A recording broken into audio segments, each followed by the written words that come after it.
We are reviewing Shed today. Happy 4th. Wait, does that have a stool? I'm sorry, I don't have a full setup yet. It's in the works. I've announced it. So before I get into this review, I'm just gonna go over how my ratings work. So 10 to 7 is a positive review, with 10 being the gates of heaven, 9 being amazing or awesome, 8 being great, 7 being good, 6 to 4, maybe it's good, maybe it's not, 3 and under negative review, with 3 being bad, 2 being really bad, 1 being the gates of hell, and 0 being nowhere you want to go. So let's get this started. You want to say crisscross applesauce? Oh, you want me to be smaller than I want you to be comfy. You want me to be smaller than you little fuck. See? I just had a birthday.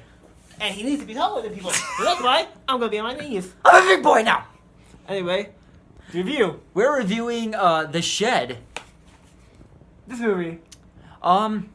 It's from the executive producers of Saw.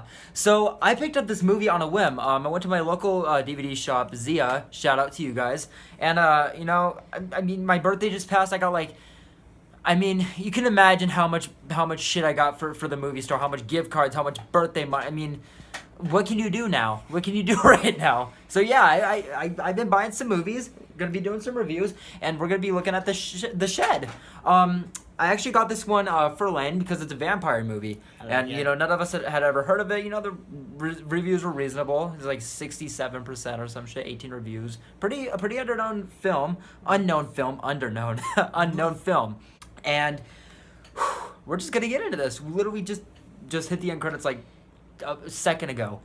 So yes, The Shed. So let's get into this.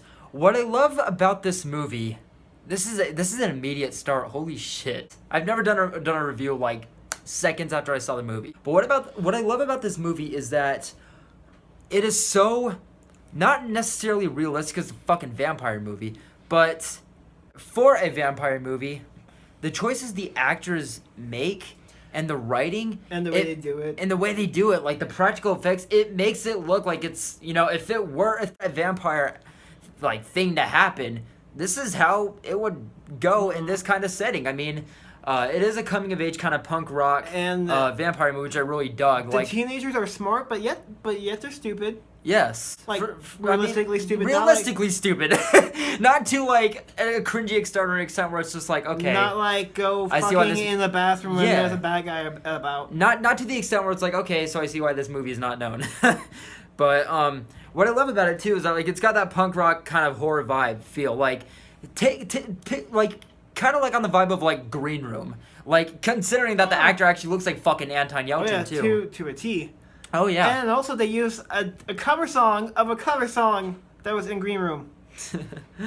Yeah, a lot of homages. It's good stuff. But what I love about it is that not only does the story actually feel like more realistic than not, but not only does like the choices that the characters make actually hit you, it's the fact that it actually feels like they actually not necessarily care about each other, but actually know each other. Like it's kind of like a small town movie, and you feel like the way that the characters act and the response to the reactions and the writing, it actually feels like these people actually know each other. And that's what not necessarily makes the film like unpredictable, but makes you interested throughout the runtime. Because although this is labeled a vampire movie, honestly, the screen time with the vampire is not that large. It's more of a punk rock coming of age kind of horror film more than anything.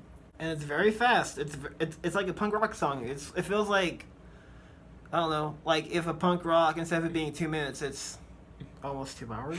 Like if Tool wrote a punk song. But what I really love about it also is that although it's such a small town kind of feel of a movie, and like the fucking vampire isn't all that scene, just it starts so immediate. It starts so immediate. And I'm not saying that, you see like the vampire right away, which you kind of do, I'm not going to lie. But Salem Lot motherfucking vampire. a couple of the things that I do want to point out that I didn't exactly like about the film is that towards this last act, it's not that it felt exactly rushed, but it just took a weaker turn. Like I feel like that the last act was more a haunted house and like dark comedy horror kind of like aspect to it. Yeah. And like the cutting is like just because like what I loved about this movie is that I was like, wow, the practical effects are insane. And then like towards the end, I'm like, okay, I see you want the movie to be done. I feel that.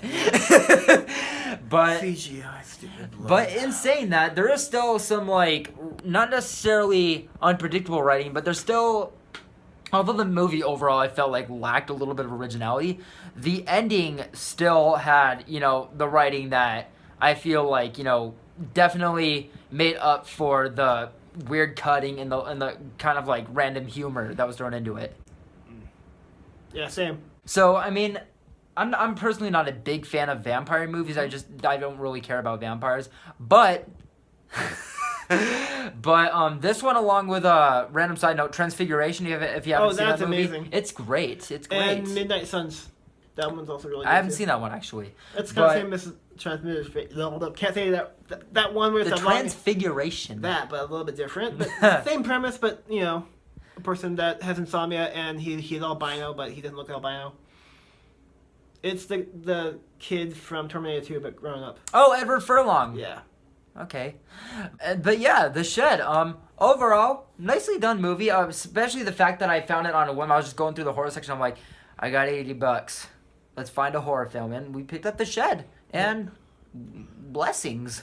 We have to find a punk rock zombie movie and a punk rock werewolf movie. Any suggestions, audience? Okay, we can. The Dead Don't Die had Iggy Pop.